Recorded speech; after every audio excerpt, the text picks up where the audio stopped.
On March 15, 44 BC, Julius Caesar ignored a famous warning and walked into a deadly trap. But what if he had stayed home, survived the conspiracy, and unleashed his ultimate revenge? The history of the Western world hangs on a single moment. In our timeline, 23 dagger strikes ended the life of Rome's most ambitious dictator. The Republic fell into a decade of brutal civil war, eventually giving rise to the Roman Empire under Caesar's adopted son, Augustus. But imagine a different world. A world where Caesar's wife, Calpurnia, successfully convinces him to remain in his villa on that fateful morning. Or perhaps a loyal informant slips him the list of conspirators before he enters the Senate. What happens when the world's most brilliant military mind discovers his closest allies are holding knives behind their backs? First, the streets of Rome would have run red with the blood of the conspirators. Caesar was a man known for his clemency, his willingness to forgive his enemies. But a direct attempt on his life would have shattered that policy of mercy. Marcus Junius Brutus, Gaius Cassius, and dozens of other senators would not have been spared. Caesar's loyal co-consul, Mark Antony, and his legions would have hunted down every single plotter. The Roman Senate, once the proud ruling body of a massive republic, would have been completely purged, replaced by Caesar's loyalists. The illusion of the republic would have vanished overnight, replaced by an overt, absolute dictatorship. There would be no transition period, no decades of civil unrest, and no triumvirate. Caesar would stand alone at the absolute peak of Roman power.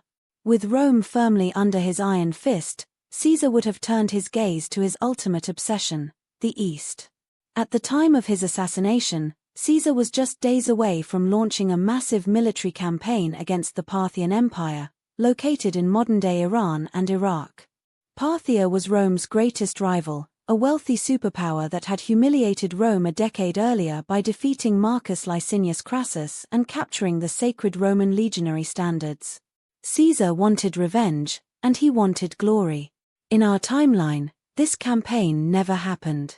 But in this alternate reality, Caesar unleashes 16 legions, numbering over 100,000 battle-hardened soldiers, along with massive auxiliary forces. Germany and Russia. This massive expansion would have radically altered global culture.